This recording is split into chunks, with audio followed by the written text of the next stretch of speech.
Hello everyone, কেমন আছো সকলে? আশা করি সকলে ভীষণ ভালো আছো।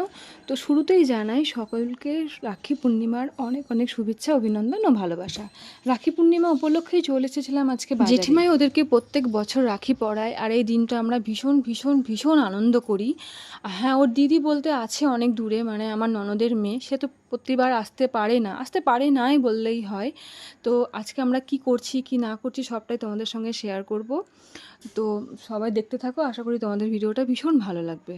বাজার থেকে চলে এসেছি বাড়িতে, আর বাড়িতে এসেই চলে আসছি ওপরে, কারণ জেঠিমা ডাকছে ওদেরকে রাখিটা পরাবে। সবটা সাজানো গোছানো হয়ে গেছে, আর আমি এসে দেখো ওদের স্যার আসলে যেরকম করে ওদের ভয় দেখায় আমি ঠিক সেরকমই করার একটু চেষ্টা করছিলাম। যাই হোক, রাখিটা দেখো অসম্ভব সুন্দর, যেন রাখিটা থেকে চোখ ফেরানোই যাচ্ছে না, তাই না? আর দেখো এই টেবিলটা আমার যা গুছিয়েছে, এত সুন্দর করে সাজিয়েছে, মানে বলার নেই। ওদের তিন ভাইয়ের তিনটে চিপস, তিনটে বিরিয়ানি, তিনটে জুস, তিনটে ম্যাগি, সব জেঠিমা এত সুন্দর করে গুছিয়ে কিনেছে। প্রত্যেক বছর আমরা এই দিনটা ভীষণ আনন্দ করি, ভীষণ, মানে জেঠিমা ওদের যে বোনের অভাবটা সেটা বুঝতে দেয় না। ওদের ছেলেরাও খুব মজা করে, মানে কয়েকদিন আগে থেকেই ওরা ভাবে যে রাখি আসছে রাখি আসছে, আর দিদাইকে বারবার বলে যে দিদাই রাখি আসছে কিন্তু। হ্যাঁ, যাই হোক, জেঠিমা এখানে সবাইকে রাখি বাঁধতে শুরু করে দিয়েছে। এই হলো আমার দেওরের বড় ছেলে। তো বড় ছেলেকে রাখি বাঁধা হয়ে গেল, এবার বাঁধছে ছোটটা ভীষণ লাজুকে, মানে ও ক্যামেরার সামনে আসতে চায় না, ক্যামেরার সামনে আসলেই শুধু মুখটাকে লুকিয়ে নেয়। তো যাই হোক, এবার ছোটটাকে রাখি বাঁধছে আমার দেওরের দুটো ছেলে।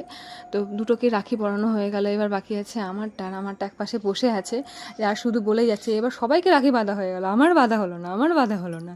তো যাই হোক, এবার ওর ওর পালা, মানে ওকে রাখি বাঁধছে। তো দেখো, আর রাখিগুলো যে এত সুন্দর হয়েছে না, রাখিগুলোর থেকে চোখ ফেরানো যাচ্ছে না, সব থেকে বড় কথা। তো এখানে রাখি বাঁধা সব শেষ। আর সত্যি কথা বলতে জেঠিমা আছে বলে ওরা এই অভাবটা বুঝতে পারে না, মানে রাখির যে অভাবটা সেটা বুঝতে পারে না। আর ফোটার সময় তো আমরা যে যার বাড়ি, বাপের বাড়ি চলে যাই, ওখানে গিয়ে ওদের দিদারা রাখি বেঁধে দেয়, মানে ফোঁটা দিয়ে দেয়। আর এখানে জেঠিমা এত সুন্দর করে রাখির আয়োজনটা করে, মানে কি বলবো তোমাদের। তো এখানে চলছে সব থেকে মেমোরেবল সিন, সেটা হচ্ছে প্রণাম করা। তিন ভাই মিলে একসাথে একসাথে প্রণাম করছে। তো এখানে এবার খাওয়ার পালা, এবার এখানে প্লেটে প্লেটে বিরিয়ানিগুলো সব ঢেলে দেওয়া হচ্ছে।